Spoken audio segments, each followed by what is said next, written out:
Welcome to Rates and Barrels. It's Tuesday, April 11th, Project Prospect Edition. Derek Van Riper, Eno Saris, Chris Welsh here with you. Easy for me to say.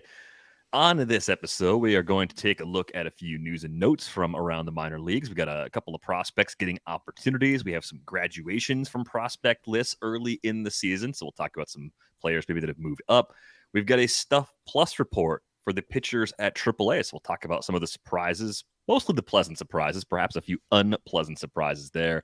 And we'll see where the wind carries us. There's a few other things on the show sheet. I don't know how far we're going to get. We're still getting used to the three of us who all kind of talk a lot working together. So we plan what looks like a 3-hour show in the end based on the amount of stuff we actually get off of the rundown. So we begin today with some news. We saw Aaron Savali go on the IL at the big league level with an oblique strain, but it's going to be Peyton Battenfield, at least on the roster for now, potentially taking over that spot in the rotation. So not Tanner Beebe, not Gavin Williams or one of the other prospects. So, Welsh, I'm going to kick this to you first because you've gotten a look at Battenfield before. Should we be excited about him as a possible short-term replacement for Aaron Savali, maybe even a mid-range replacement for Savali, given how long oblique injuries can take? Yeah, I'm not sure I'd be ecstatic about him. It was funny enough, the amount of guys I actually were able to catch on the backfield in games. I happened to catch Peyton Battenfield over on the Dodgers side going up against what was a pretty good Dodgers team, Diego Cartaya. There's a tweet out there if you guys want to check it out. One time Diego did get a hold of him, but Peyton Battenfield struck him out a couple times. Got a really nasty breaking pitch, like a slider he can throw off the corner. Good command pitcher, not a whiff pitcher. He doesn't blow anything by anybody. And there's also a little bit of talk I saw that he might actually be one of these guys that could come in relief, which would then open up this opportunity. Then need to bring up another guy.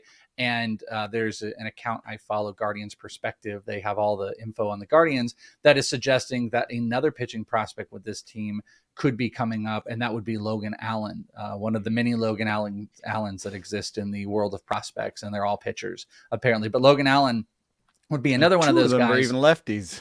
Yeah, they're both left, and they both pitched for the Guardians at one time. Right. The other Logan Allen is now with the Rockies, by the way. But funny enough, Logan Allen actually also showed up on this Stuff Plus report because he is up in AAA. He ended up striking out 5, went 4 2/3 in his first start. I'm kind of jumping the gun because there's no definitive thing that is necessarily going to happen, but he showed up, he showed up, I believe, on the report, and he could be the guy. But Peyton Battenfield, if he were to be thrown into relief, not my thing. Like I said, it's an okay, commandy type of location pitcher more than he has anything else. I'm a little bit surprised he came over Tanner Bybee. I thought Bybee would be the guy who popped up, I believe, with that 107 Stuff Plus. That's right. It's Bybee. We talked about this last week. It is just not intuitive to me at all that it's Tanner Bybee. And a lot of this with pitching call-ups, the schedule is also a factor you have to keep in mind too. Sometimes it's convenient because the rotations are in sync between different levels. You bring one guy up instead of the other if it's a short-term injury, and then you go ahead and bring up the longer-term fit once the schedule is actually in place. So that's always something to think about. But, I want to talk to you about the Stuff Plus metric at AAA, right? A lot of things we look at stats. We try to evaluate pitchers from the Fangraphs page. It's really difficult to do that with prospects, for me at least, because each level of competition is so different. Age to level competition, park factors are more extreme. There's all these things that make looking at minor league pitching numbers really difficult. But Stuff Plus, I think, gives us a better apples to apples comparison of where a true talent level is than pretty much anything that's out there. I mean, is that a fair use on my part, or am I trying to push too much weight behind the model? I mean, we've long had this weird thing where we're better at predicting hitter success based on their minor league numbers than we are at predicting pitcher success among prospects. And I think that the missing link, in both cases, really are stats that we don't have access to. For pitchers, it's pitch movement and velo in their pitch mix. And for hitters, it's their batted ball stats. And that's why, we've talked on this show even about how we're always trying to find batted ball data for hitters. And I'm super excited now that all of AAA is included in the minor league Stuff Plus report. So it's not just the PCL anymore. And that allows us a better peek into people that are closer to the big leagues. One thing that we've done differently with this year's minor league stuff plus report is that we've graded it based on the major leagues. So if you look at it this year, you'll see that the numbers are lower. That's because it's adjusted for the major leagues. And so you have somebody like Simeon Woods Richardson and Kyle Harrison atop the list with a 130 stuff plus and a 120 stuff plus. We saw guys with bigger numbers last year, but this is adjusted to the big leagues and hopefully gives us a little bit of an insight into that missing link. When it comes to prospects coming up. And to our conversation here, Tanner Bybee was 12th, I believe, among starting pitchers with Stuff Plus after one start. And what was the other guy? Battenfield. I can't count that high. No, so but Logan Allen was on here. Logan Allen was actually seventh. Seventh. He had better Logan Stuff Allen is Plus seventh, right behind Grayson Rodriguez, to give you a sense of where he sits on that list. And Battenfield was way down there with a 96 Stuff Plus. So I'm curious about something with this, especially when it comes to like AAA. You've mentioned that like the location plus is kind of like null and void at this point. We just need you need a much bigger sample size. Do you think it's more important to have not only Stuff Plus, but to also have like pitching plus and location to really evaluate these guys? Or are you super comfortable like making your evaluations off of just simply Stuff Plus? Because I kind of with these guys want to see the total package more than I would like a major leaguer and focusing on just their ultimate stuff. Does that make sense how I'm trying to say that? Like, is it more important? No, 100%. And I think it's something that goes beyond prospecting. It's something to think about when you're just using this model. And one of the things that that you have to realize is that Tom Tango did the research, and he found that A, Stuff Plus beat Pitching Bot, but B, he found that Stuff Plus added no predictive quality. That Location Plus added no predictive quality to Stuff Plus. So that he's basically saying, don't look at Location Plus. He says, it adds no predictive quality. However, back in the day, I looked at Command Plus and Location Plus, and they predicted innings pitched per appearance. Now, you can see if you start looking at the entire population of players and you want to look at predictive quality, then you have a lot of relievers, first of all, right? It's half and half. You have a ton of relievers. And so then Stuff Plus becomes more powerful because it's predicting way better for all the relievers and also well for the starters. And so your overall package, you say Stuff Plus. However, we're interested in whether or not this guy is going to become a starter, And so I would say 300, 400, 500 pitches in, you start caring about Location Plus, because you can have a guy with a high Stuff Plus, especially in the minors, where they're just blowing guys away, throwing to the middle of the plate, not really concerned with starting to pare down their arsenal. I bet you Carlos Rodon threw more changeups in the minor leagues than he does in the major leagues, because Carlos Rodon can't control his changeup. But in the minor leagues, he probably just threw it more often. People chased it because the hitters are worse, the umpires are worse, everything's worse. So he threw it more. So he would have had a higher Stuff Plus even than he has in the major leagues, as an example. So you can have guys that can't control aspects of these arsenals that they won't port over to the major leagues. See, because like I look at just curious at like how you piece it together. It's so interesting that like Peyton Battenfield shows up so low on this, but when you look and you see Logan Allen pops on this, he's only the second lefty on this list. One of those guys you were just talking about where you're like a guy might get away with more. Kyle Harrison to me is like location and his command really struggles, and we've seen. I think he hasn't even gone 3 innings yet in the minors. Well, that definitely happened in his first start, but is that something you've seen in the past? Yeah, command has been an issue. He had huge strikeout numbers, and that's what I'm a little bit exactly what you just said with Rodon. I wonder if that kind of carries over with like a guy like Kyle Harrison who can just blow by. I saw a little bit of it. We'll talk about it a little bit later. I want to talk about Brandon Pfaadt. I watched his entire start, and there's even a little bit of that in there. But coming back, like Logan Allen comes in as only the second lefty in like the top 15 of this Stuff Plus, and he has a better Stuff Plus than Tanner Bybee. But Tanner Bybee blows up that board if you look at location and pitching plus. What's like 109 location plus, 119 pitching plus, and he's a 107 as the 13th guy. but you're saying like it doesn't matter. So you don't see that This off is of this too like short. first one? This is too It's short. Right now we're looking at 70. We're looking at one start, 70 pitches. Some guys have 2 starts. It's too little. I'm just curious if there's like a moment where it breaks it, where it's like, yeah, it's too little, but like for the guy to hit 105 plus on every single one of those in the first start, does that get you going at all, or just no? I don't know. It's 300, 400 pitches. So I think we'd want 4 starts, 5 starts from these guys in the minors before we start looking too much at location plus. But we do have some numbers from last year for some of these guys. And I think in the case of Brandon Pfaadt in particular, that he has a demonstrated ability to command the ball. And I bet you if we had location plus on Bobby, they would tell you the same thing in the past. So it is definitely something to think about. But in the very beginning, you got to just look at Stuff Plus. And good news for Simeon Woods Richardson. Good news for Taj Bradley. Good news for Mike Soroka, who was on this list. Also might make a guy like Kyle Harrison, who, he like this huge Stuff Plus numbers. If you look at his numbers, though, he was one of the more dominant pitchers last year as far as a strikeout pitcher goes. He has gone 2 2/3 this year. He has a 13 ERA in 2 starts, and he has not gone 3 innings over these 2. Yet he pops on the Stuff Plus. Just throwing it out to dynasty owners that yet his stats were great last year, but there are serious command issues that could be fixed, and 2 horrible results, but the Stuff Plus numbers absolutely in your face, that might be a little bit of like a comfort, a little bit of I think there's a lot of focus on the top end pitchers. There's some question marks there. And well, which one is it more to you? Is it like track record and huge stuff and huge numbers, and you see the Stuff Plus and it makes you feel good, or is 2 starts and this make you want to jump off the train? I'm not jumping off the train. No.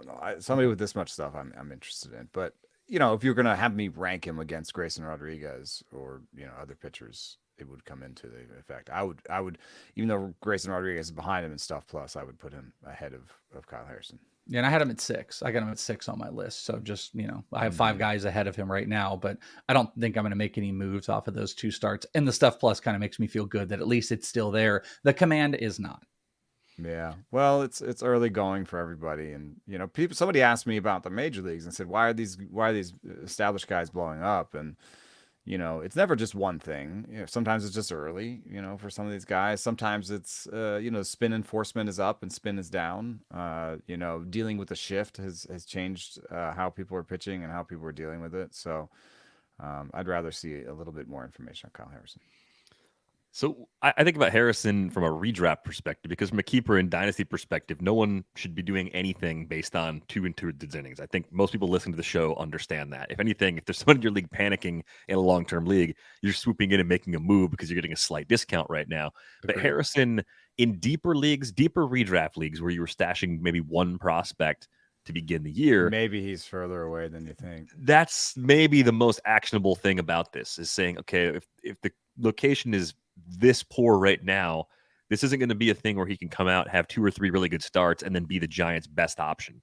And the way that team's built too sort of builds in some buffer where they've got those older, more established veterans where they don't have to put Harrison in this position. They're not going to be desperate enough, barring multiple injuries to that group of starters that are currently ahead of him. They've been bringing up they have Sean Hageli on the team too as like a stretch starter, fill-in guy. So yeah, you almost wonder if they would consider something like that with Kyle Harrison down the road, because part of that problem is, I agree with what you're saying, the missed innings already. I mean, 2 2/3 through 2 starts, it is probably at least 3 start setback if you really think about the timeline. Like that is a pretty big backtrack because they've got clear command issues going on, and he's just not establishing innings that if they were to feel. Also, we give excuses to other guys in the PCL. We should give a little bit of an excuse to Kyle Harrison on the PCL, but maybe that's something that, it turns Kyle Harrison into more of a Dre Jamieson at the start with the Diamondbacks, where you get him in longer, he's a spot starter. They want to get, some of those innings in, but they might be better suited for shorter outings. A million things you can break down with a guy like him, but I do think it changes the outcome a little bit on redraft, where, go buy on dynasty for sure. Not worried enough. I I saw think that's a little bit of a buying opportunity, also for Harrison if his stock is down with his owner. And for example, I'm in a 20 team league called Devils Rejects. I picked up Simeon Woods Richardson just based on this. yeah, it Why seemed not? well, it seemed It's a like free pickup. it seemed like Simeon Woods Richardson's stock really tumbled in the last 2 years since that Yeah. trade from Toronto to Minnesota, especially. Kind of a disaster trade for both sides based on health and performance outcomes so far. But hopefully, in the long run, it works out better and everybody can do And what the they were idea expected was to he do. didn't have stuff because he didn't have velo, but I mean Yeah, this outing seems to like his stuff. So yeah, and I thought originally he was kind of advanced for his age, maybe more of a command over stuff guy that because of polish was going to move really quickly. But if the stuff is actually playing up a little bit, maybe that ceiling's a bit higher. I think it's a great pickup if you're in one of those 20 team keeper dynasty leagues and he's actually sitting out there because being atop this leaderboard does mean something. I had one more question for you, about the possible limitations. And this was maybe inspired by a tweet I saw this morning. Sam Dykstra from MILB.com tweeted the league slash lines through the early days from all the minor leagues. And it is amazing. Midwest League, by the way, where it's pretty cold and weather is pretty crappy, has a combined 182, 287, 256 slash line as a league. Catch the fever in the Midwest League, right? Like that is wow, horrific. But nice place to be a pitcher, I guess. at the other end of the scale, and it's not surprising to see this at all, is the Pacific Coast League. The PCL, hitter friendly, always has been. 271, 379, 465. How in the, I'll say it politely, F, are you supposed to develop pitching in a league where the environments let hitters hit like that? And also, like the bigger question for you is, how much do the high altitude parks around the PCL, Reno, which I think is like 4,500 feet, Albuquerque, which is also high, El Paso, those play like Colorado, right? We talk about what happens to Rockies pitchers in the model all the time. So don't we have this fighting against us in terms of using this to evaluate some of those pitchers at the minor league level too? Yeah, 100%. This is on the list of things to do. We want to shape adjust Location Plus so that we get a better idea of what pitches could go into certain locations, what kind of what command, how command and stuff interplay. We want to platoon adjust Location Plus. The platoon splits are not in there in Stuff Plus. I mean, it's not in there right now, and we want to altitude adjust Stuff Plus. And in the major league level, it doesn't seem as important because there's just one team, but it's still important because you want to know what Herman Marquez might do outside of Coors. You want to know what Carlos Estevez could do as a closer. What his true Stuff Plus is.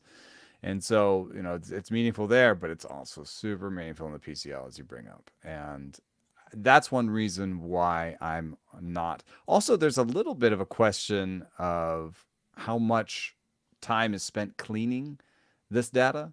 When you get numbers out of Savant from the major leagues, that's been cleaned, I think, maybe twice or three times by the end of the day. Because what first spits out from the game is raw and unadjusted and has some errors in it. And then at 6 a.m. they kind of clean it up again, and I think that sometimes later in the day they clean it a second or third time to just remove any mistakes they've seen or update the classifications or that wasn't a sinker, that sort of deal. I don't think that they do that with the minor league stuff. So it's a little bit dirtier numbers, and it also includes a lot more altitude. So somebody like Brandon Pfaadt, if I think he's good and he only has, like a 96 Stuff Plus, I think he has good locations. There are definitely pitchers in the major leagues that survive and thrive even with a 96 Stuff Plus, starting pitchers. So, and then I think on top of that the altitude might have dinged him a little bit in Stuff Plus. I'm not going to take it too far to heart. Fair enough. Putting a bow on this part of our conversation, I'll throw this to you first, Welsh. Better 2023 redraft stash if you got one spot you can use on a pitcher stuck in the minors right now. Simeon Woods Richardson or Taj Bradley? Who would you rather have stashed away for this season? Oh, for this season? Man, I think I might. I like Taj Bradley overall. But I think if we're considering and really focusing on this year, I think it actually might be Simeon Woods Richardson. I've always liked the Arsenal. It's funny about Simeon Woods Richardson. Actually, I went to the Dream Series out here in Phoenix some years ago, and I went to go interview Kumar Rocker when he was a high school going to be potentially drafted. And Simeon Woods Richardson was also there, but he was going as a position player. He was taking BP, like this really athletic guy who's just got 4 pitches he can throw around, but he just didn't find all of that, and it seems to be picking back up. I feel, and I like Taj Bradley though, like for the long term, but I just feel like Simeon Woods Richardson has a better opportunity to have actual impact this season, where Rays are going to Ray. Like I don't know where that spot would end up falling in. Like best case scenario, Taj Bradley is a piggyback off of like an opener, right? It's like maybe coming off of like Jalen Beeks, where Simeon Woods Richardson, injuries. Also, I think it's fascinating. I think the Minnesota Twins lead the league in strikeouts right now. Really, really heavy as far as like what they're doing.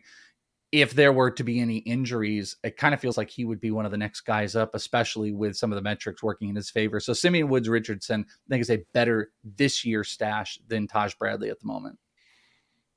How I about think you, that was Mino? an excellent point about the opener. You've got in Tampa, Yanni Chirinos, although it doesn't look like he's pitched yet in AAA.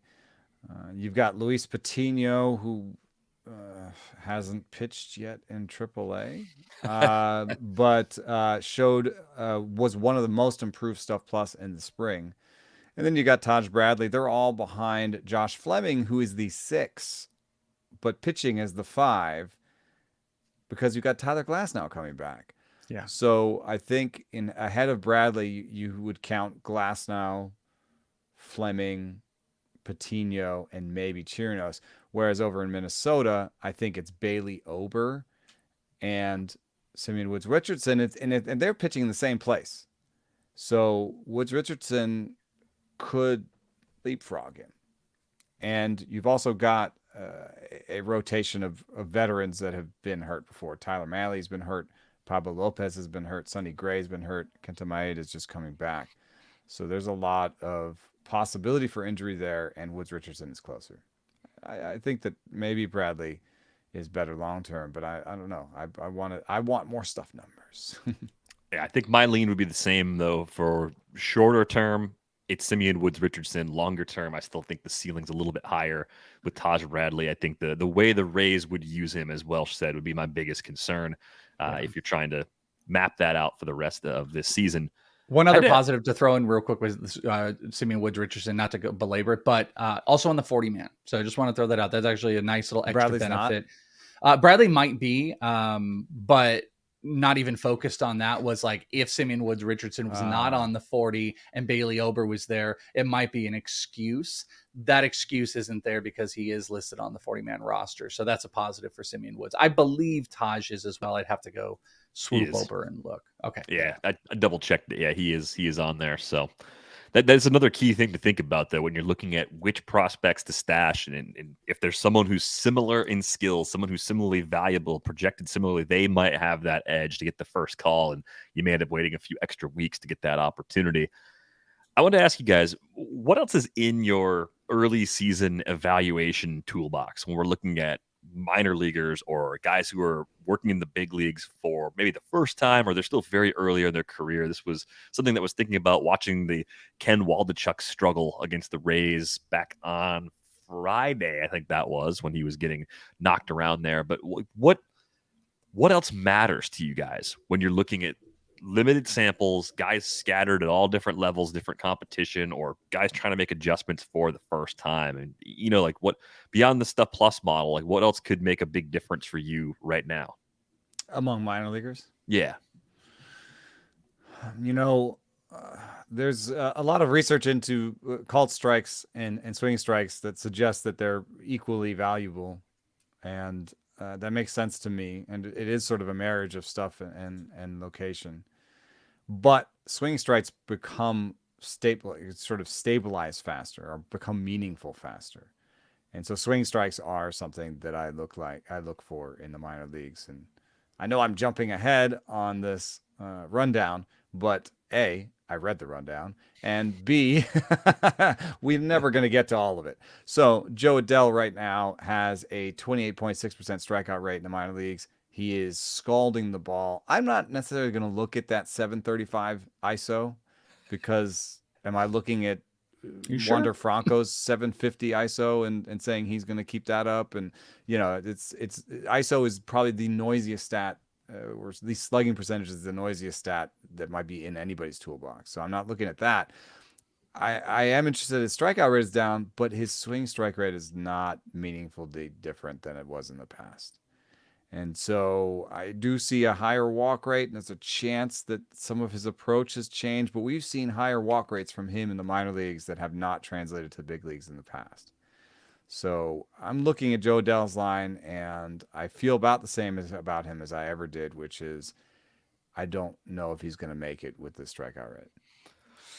I'll go one step further. Is I don't think they play him anywhere. Like, look at the way the team's built. With Hunter Renfroe being brought in now as one of their corners, And Trout homers like every day. Yeah, he's mashing right now. Trout and Taylor Ward, they obviously are going to play every day. Your DH spot is covered by Ohtani, and they finally have better mix and match depth guys on this roster. That's one of the things the Angels did a nice job with over the course of the offseason, because you look at guys like Jake Lamb and Gio Urshela.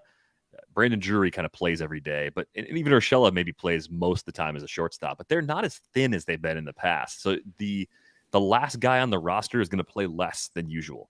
I think Adell at this point, we've been talking about this, feels like for 3 years now, his best path to any sort of major league opportunity is not in Anaheim, very clearly. And I think you're right to be looking at the underlying numbers behind the strikeout rate to see if anything's actually changed. If he's still hacking away and doing what he's done off and on, really, he's shown this ability before.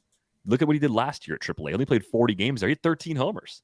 Walked 11% of the time, struck out 31% of the time. He was better than a league average guy. He had a 348 ISO in 40 games at Salt Lake City last year. So I think this is just more of the same from a guy that is, unfortunately for him, really stuck in this organization. And unless they're going to flip him for bullpen help, I don't even know what you're going to get for Joe Adell in a trade right now. Well, I don't know if he's a stash for me in redraft leagues at all, other than maybe AL only leagues. I think this is a great opportunity for the Angels.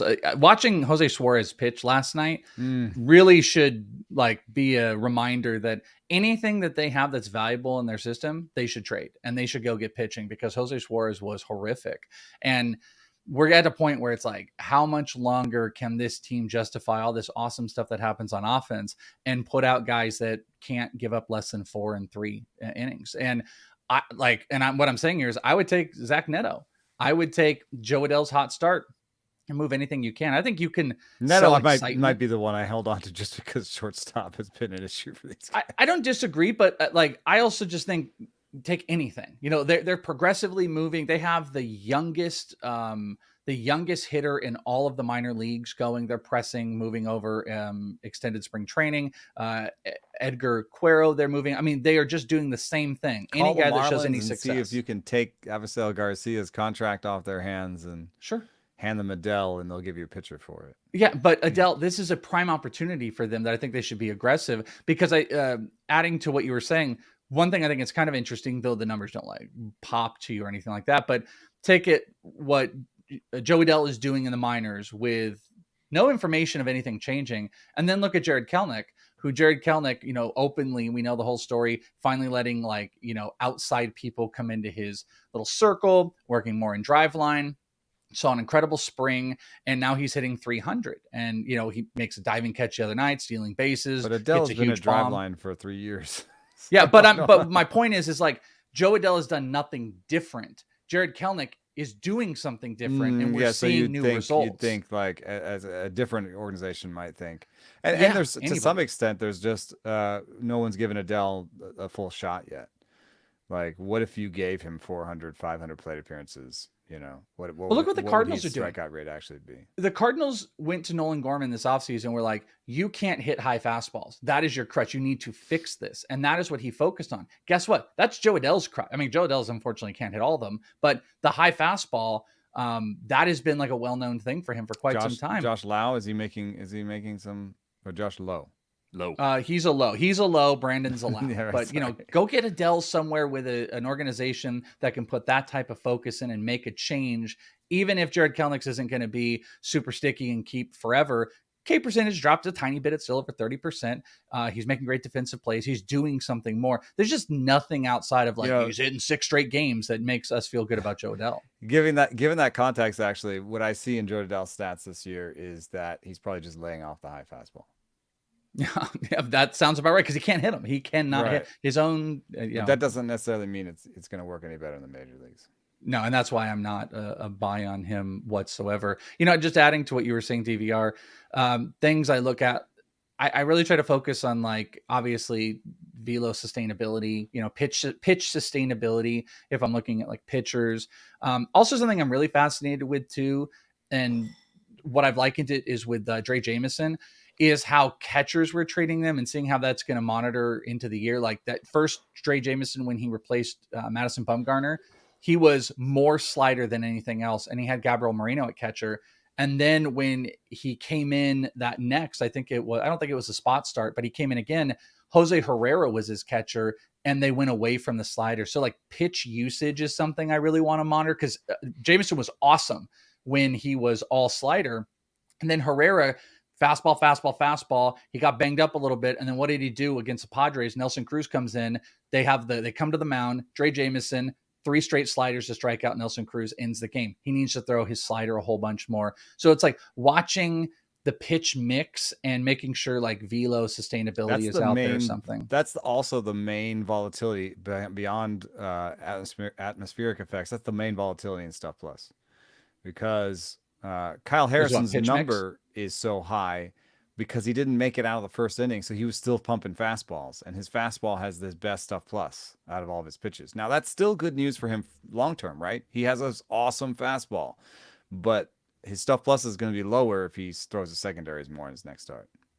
That's it. Okay. Yeah. That's it. That's a really fascinating point that it almost manipulated the Stuff Plus because when he didn't have anything going, he goes, screw it. I got to go back to the fastball and I just got to pump it. And then obviously that's going to pop a little bit. That's interesting. I was just thinking about Kevin Smith now that we were talking about Joe Adell because he's another guy that got off to a fast start at AAA this year. And now he's up for the A's. I thought Kevin Smith was going to be good last year. In fact, I think I had a bold prediction last year that Kevin Smith was going to lead AL rookies in WAR or something, which would have put him ahead of Bobby Witt Jr. Yes, I do remember Julio that. Rodriguez. That was my galaxy brain, off the wall, spicy hot take. Give me all the hot sauce. Here's the stupidest thing I can say, and if I'm right, I will get to laugh so hard about it. And I look like a moron if anybody remembers that. But I'm just bringing it up because that's the way you'd say bold predictions are supposed to be like that. They're supposed and DVR, to someone remembers that. Someone's out there just waiting. they got a draft save in their tweets Kevin Smith, the DVR. This is gonna be a great one. Well, I did get at least one tweet. I think it was actually loyal listener OJ sent us a message, and he's like, "Hey, you and I are probably the only people that care about this," because I was really into Kevin Smith. Kevin Smith is back, so it wasn't even trolling me, but it was the next level down from Victor Robles. There are certain players that a transaction occurs, a play is made, I get a tweet from somewhere. It's like my old Gerald Cotton tweets. Yeah, similar to Victor Robles. Yeah, I get notification. I don't have to turn notifications on for Victor Robles on any sort of platform. I just get them. It just happens. Just go to Twitter. They fly right in my window.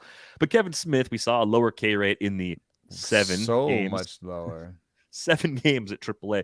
Were the swing decisions better? It was actually 5 homers, 4 steals as well. So really good numbers. Best walk rate he's had in the minor leagues in 7 games. Yeah, numbers that were more similar to what he did back in 2021 when he had that sort of age 24 rebound breakout with the Blue Jays. And that was accompanied by a swing change. I know that was something that pushed him onto, I want to say it was Keith Law's top 100 going into 2022. So it was weird to see this guy who was kind of stuck in Toronto, popping back up on some prospect lists, getting a chance in Oakland. I'm thinking, this is perfect. This is a great buy low for the A's. And like many things the A's have done, at least year 1 of that experiment didn't go well. So is anything different about Kevin Smith now? And is he actually a deep league target, given that there's power, speed, and endless opportunity for playing time in Oakland? I mean, it was a nice beginning, but you've got that same thing with Adell, where he's got a large reduction in strikeout rate. But in fact, for him, an increased swinging strike rate. And then he's got a 52% fly ball rate, which makes me nervous. So it's not all good in this minor league line, even though 5 homers, 4 stolen bases in 7 games. I mean, it's about as hot as you can start a season. Yeah, go back to the PCL stuff. I mean, hitting there like the beginning of the year. Tyler Soderstrom was putting up 113s on the Diamondbacks team, and there's a lot of big offense. I think the stolen bases are good. I think the most interesting thing across the board for that is the endless opportunity. That's what makes him intriguing. Kevin Smith is a type of prospect that I would always struggle with, because there's barely ever any signs of real life. And then they just kind of keep going back to AAA. They do some stuff, get opportunity. It's like what happened with Brandon Drury with the Reds the other year. Like, opportunity He's 26 now. Yeah, he's starting to get into that, well, I'm in my peak and I get a chance now.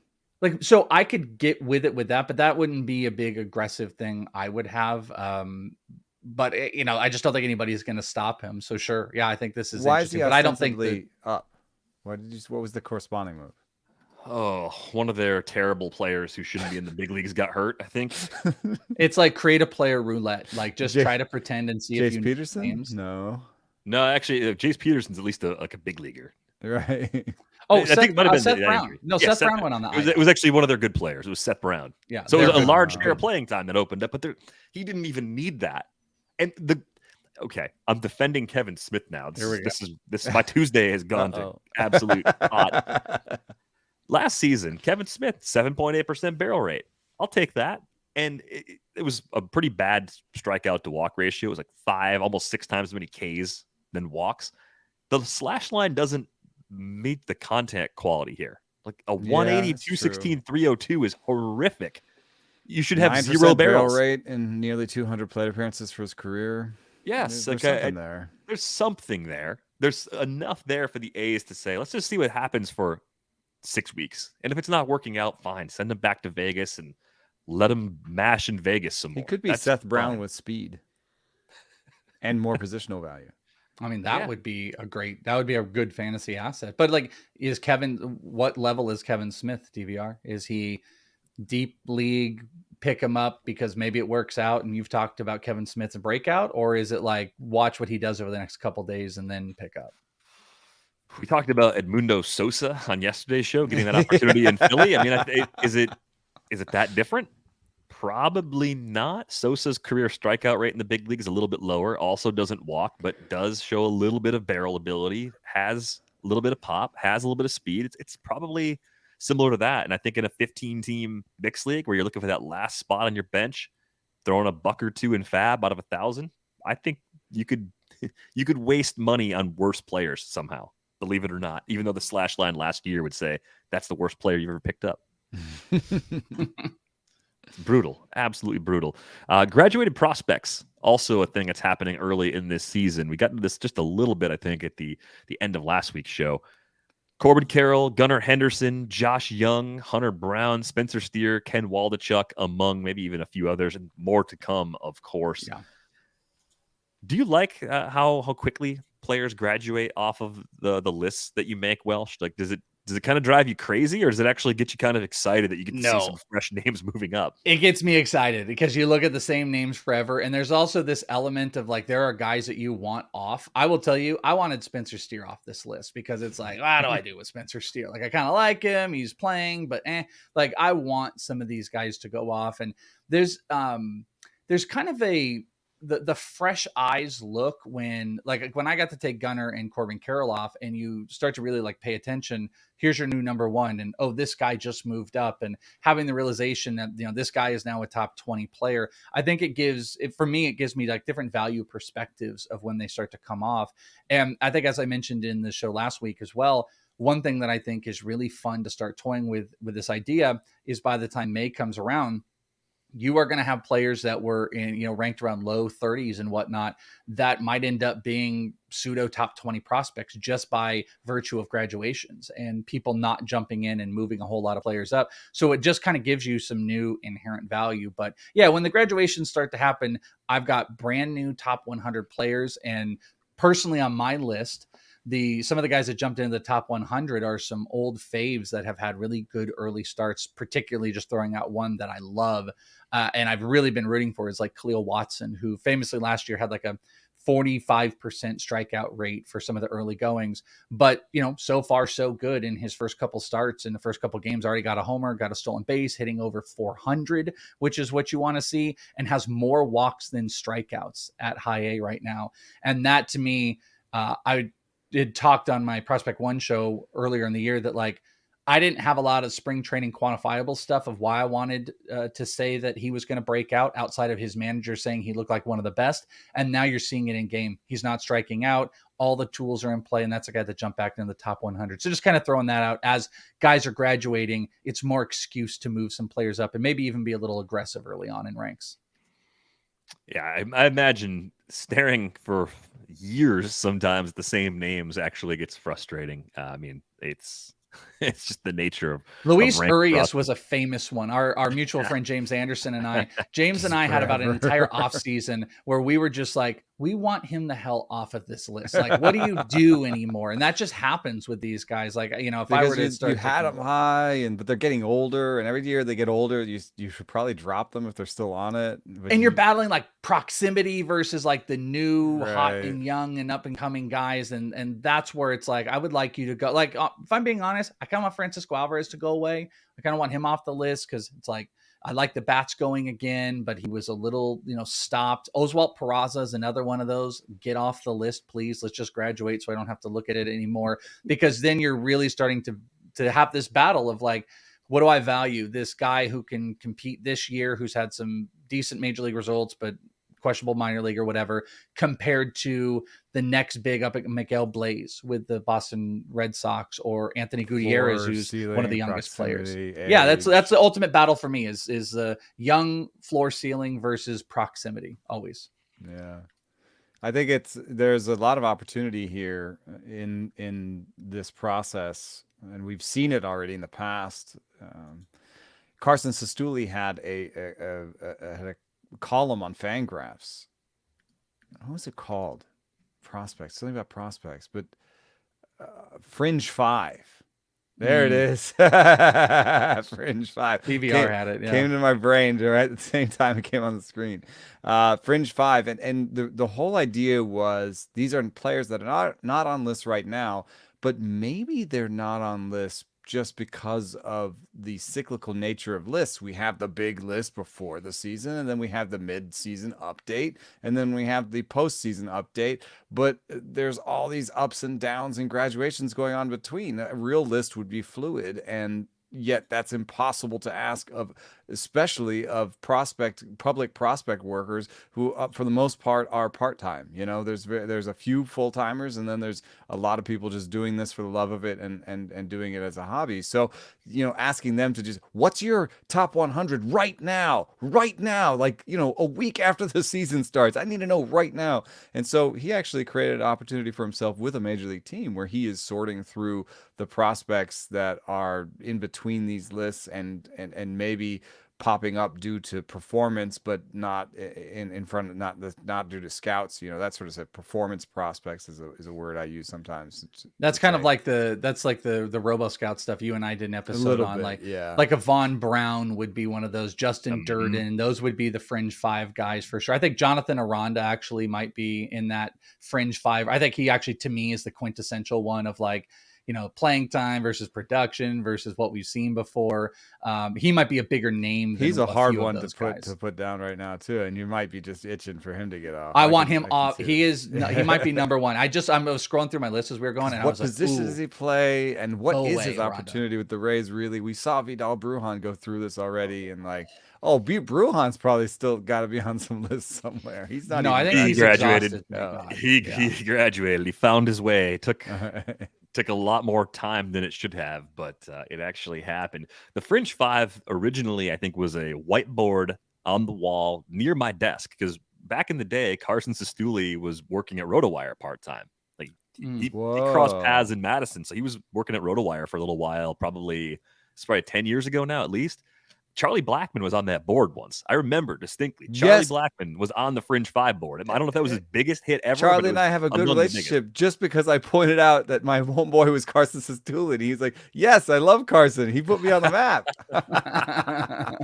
Yeah, man. I mean, that map was literally a whiteboard hanging on the wall. Mookie Betts. The first time I ever picked up Mookie Betts was because of the Fringe 5.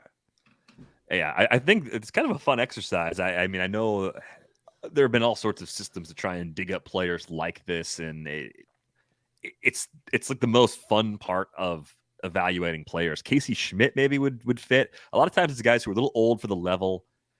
They're old for the level because of things that are out of their control, like injury, or maybe they went to a smaller college and didn't have the opportunity to leave early. All these things, like there's all these reasons why a player could kind of slip under the radar. Smaller bonus international player that picked up velo or picked up some tools while working in the lower minors for a while.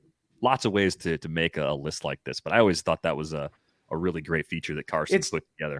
It's tougher too because it's like, what would a current Fringe 5 look like? Would it be comparative? Because the only people, I gotta be honest with you, I feel like the only major focus on top 100 lists is real baseball prospect that has no consideration of fantasy. MLB Pipeline, Baseball America, top 100s are very popular there. In the fantasy world, it's not about top 100s. It's a top 3, 4, 500s. That's kind of how the fantasy prospect world lives. So like a Fringe 5 that is based off of the top 100 might actually be very relevant still to fantasy ones. But you could still kind of dig in. And I think it comes back to what we're talking about. It becomes very like auto-generated robo-scouty, where it's like, guys that have big pop numbers in places, those become the Fringe guys, and like all the guys like we talked about. But a new era Fringe 5 might have to be a little bit different than a top 100 focus. Yeah, prospect lists are huge compared to what they were 10 years ago. That's true. Yeah. They are much longer. They're now. I've got this Prospects Live, monstrosity here, and there's like this is like one of I got mine. 5 or 6 of these books right there. Yeah, exactly. I know. I mean, I got 2 right here. If people can see, I got the Prospects Live and the Baseball America right down there. As I'm sitting here looking at my own top 500 list that I have that goes over 1,000 players that I don't even publish. So the prospect game is just so different. There's so many opinions. There's so much into it that sometimes it actually is a little refreshing to just, get into like some names that no one's talking about and stat wise, but that's a fun reliving the process when prospecting was good and clean and pure. Everybody, the Fringe 5. I don't want to become the kind of person that harkens back to 10, 15, 20 years ago. It was better back then. Not everything was better back then. No. But that was a great era for just mining random prospects. You start talking about score sheets next, DVR? Well, now you have the opportunity. Like, for example, I've got a Fringe 3 off of my Stuff Plus list today. Here are their names. Riley Thompson, JP France. I guess I'll throw Logan Allen in there. I don't think he's. Where is he in the top 100? Is he in the top 100s? He's on a few top 100 lists. He's a fringy top 100 or inside the top 100 guy. He's the biggest name of those 3 guys were in my top 10 by Stuff Plus among starters. And one of the responses I got was from a Astros fan saying, well, I didn't understand why they protected JP France, but maybe this is part of why. And it may end up the Josh James route. He also has a 72 location plus in the early going. And if you look at his background, he has a lot of high strikeout rates and high walk rates. So there's probably a command problem there. But can you tell me anything about Riley Thompson? I think, I don't even think he's on the 40 man, and people were talking about, his team maybe losing him. No, I mean, Riley Thompson, I think I saw pitch once in Cubs camp not too long back. They've actually done a lot of good stuff on the upper tier of a lot of those guys that have been like Fringe AAA to Major League. Like Caleb Killian is another one of those guys. But the 6 strikeout numbers, a big bodied guy as well. 6 strikeouts, 4 innings, good early run. Off of last year, though, ERA has been fringy. It was 4.42 in AA. I think this is like just early. But good a big results. strikeout rate increase last year off of his single A numbers. So. I'd like to see the pitch. I like to see if there's any addition, like how I talked about, like with Bryce Miller, like Bryce tells me, oh, I'm now doing gyro and a sweeper. I'd love to know, because I don't actually. Lance Brozdowski would probably be someone that would be fantastic here as he covers the Cubs. If there is a pitch mix difference here, is Riley throwing this anything is pretty different? crazy. He's throwing 6 pitches by our model. Okay. And the changeup, slider, four seam, and cutter are all plus. The sinker is and the curve is a minus. But that's 6 pitches. So throw the 4 good ones. Yeah, right. He could be even better if he didn't throw the sinker and curve. This says so. You got to spare yourself the Jeff Zimmerman flow chart. Right. Are you Darvish? Then don't throw all 6. DVR, I wanted to bring this up before, since we're getting to the end of the show. This is one I actually spent some time watching last night. One of the first comments I saw when you posted this, yesterday was, oh my God, Brandon Pfaadt isn't on this list. He's way down there. He was a 99.8, I believe, on the Stuff Plus, which was like 27th or something. And I was curious at your take on him, because I watched, and this is only off the first start. I watched his second start last night, every single pitch. I went through the whole thing. And what doesn't show up on the stat line was interesting is he went 3 2/3 no hit. He had a no hitter going in. You mentioned earlier the umps, really bad umps. Oh my God. He got squeezed on 4 different calls, which could have been strikeouts, and one which ended up being a homer. He threw a slider on the outside corner that didn't end up going. He was heavy fastball, big slider. Command was his problem, but he was pumping it past guys like Mike Ford, Jose Caballero. Like actual major leaguers in here. I was way more impressed, and I think you're going to see a much bigger number in this next start. He ended up giving up that 1 homer. He walked 2, and he came out after around 70 pitches. But again, no hit through 3 2/3. And I feel like there is this like uptick of chaos that's going on with him. And the Stuff Plus numbers from the first start, I think, jumped out to people to make them freak out. Are you freaked out at all? Especially that there is a second start to kind of bounce off of. You just don't have the Stuff Plus numbers yet. I'm not freaked out. Like I said, the atmospheric effects, the quality of the data. What really makes me not know what to say is Ryan Nelson. Because the whole thing with Stuff Plus is that it beats K-BB in small samples and tells us more about their possible for future strikeout rates than their current strikeout rates. And yet we've got Ryan Nelson doing it again with a 12.5% strikeout rate and a 10% walk rate and a 106 Stuff Plus with 4 pitches that are well clear of average in Stuff Plus. If Ryan Nelson is good, then you're waiting on them to DFA Madison Bumgarner, which may still happen, but I don't know how long that runway is. Here's a weird question. I don't know if either of you guys have the answer to this. How was Ryan Nelson mostly a reliever in college? How is that guy not a starter? That happens he's still pitching like a reliever. He's still throwing all his fastball so much. And that's a pretty common thing. Like the Diamondbacks actually, I think they like to do that, by the way. They just drafted Landon Sims, who was a reliever, a renowned reliever, who then in his last year of college transferred over to being a starting pitcher, and then had Tommy John, of course. And then he's coming back, and he's like a crazy underrated pitcher. He was one of the best pitchers in baseball when he converted from being a reliever into a starter. And I think I don't know. I tend to think sometimes that might be good for some of these guys, where they get to hone in on like 2 really dominant pitches on the back end of the rotation, which a lot of starters do anyways. And then they can just kind of stretch them out towards the end, and the developmental process with the right team ends up working out. But yeah, I think that is interesting. Ryan Nelson feels like a guy who's always been a starter. I'm just still not impressed. Like you're saying, like the K numbers aren't there. I'm worried he's going to start just getting hit. And I feel like he doesn't have a lot of like, when he does get hit, there's no redeeming qualities. You know what I mean? There's no other redeeming qualities. The strikeout numbers are not going to be there. Maybe he's not going to walk quite as much, but I still don't even think, even if it were only Madison Bumgarner, that holds me back from wanting to stash Brandon Pfaadt. I think he needs to go deeper into games. That was his big thing last year. More innings than anybody, more strikeouts than anybody. He hasn't gone 5 in his first 2. This second start was in Tacoma. It was rainy. It was cold, it looked like, and he was dominant with the fastball. But the pitch mix also was a problem. That's what I was mentioning earlier. He was 73% fastball on that first start where you got the Stuff Plus, which is interesting, because you were saying how like Kyle Harrison got away with it.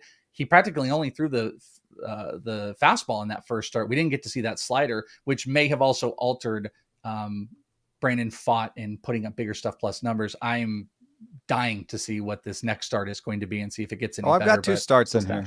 Oh, you do have 2 starts now? Because the one you posted was the first, right? I don't know. I think it's got 2 starts in here. It says his slider is a 114. His curve is a 113. I like that. 2 breaking balls plus.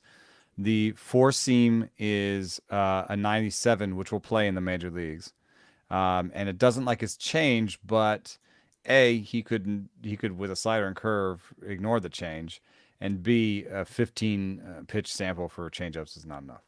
And he's got to throw his curveball more. He doesn't throw it quite enough. He's a heavy slider, and that's why. Yeah, I do see it now updated to the 2. So I guess it didn't really push it enough because I didn't think that first game would have registered enough on the slider to pop. But yeah, still not quite there. But big plus numbers at least on the slider. I still think there's a lot here. 2 breaking balls that register that well, and a 97 Stuff Plus fastball is enough of an arsenal, even if the changeup doesn't work out. Buy some pitchers. Go buy some Kyle Harrison. Go buy some PCL top prospect pitchers. What I say. Yeah. I'd still prefer to hold Brandon Pfaadt to Simeon Woods Richardson and Taj Bradley too, if that's an option. If you still can choose between the 3. Well, because you have you can hear how conflicted I am about Ryan Nelson. Even if Ryan Nelson stays, you have this Bumgarner option, and Pfaadt seems like very obviously next because Drew Jameson's in a hybrid role now. Right, and Zach Davies is hurt, right? Took that oblique injury. Yeah, that's why. Dre's going to start on Friday because he's taking that spot from Davies, who's going to be out, I think, quite a while. So yeah, probably at least a month. Bumgarner's numbers continue to be terrible, and there are literally people on Twitter talking about DFAing him. Well, I mean, also the Diamondbacks can't justify. They're the number one. They sit atop the NL West right now. They lead the league in stolen base. Like, you take all that together, you can't put out literally one of the worst pitchers in baseball and he like hasn't show made face. A single change to his arsenal or approach. Of course not. Ever. I don't know. It always worked for him until it didn't. Maybe there's some tweaks. Maybe I'm not giving him enough credit, but we don't see anything on the outside. There's no change. There's no new pitch. There's no change in movement. There's just the same idea over and over again. If he changed his oil, the car still runs the same. So I don't know. I think that's a perfect note for us to begin signing off. Just a reminder as we go, you can get a subscription to The Athletic for $1 a month for the first year at theathletic.com/rates and barrels. You can find Welsh on Twitter at isitthewelsh. You can find Eno at Eno Saris. You can find me at Derek Van Riper. That's going to do it for this episode of Rates and Barrels. We're back with you on Thursday. Thanks for listening.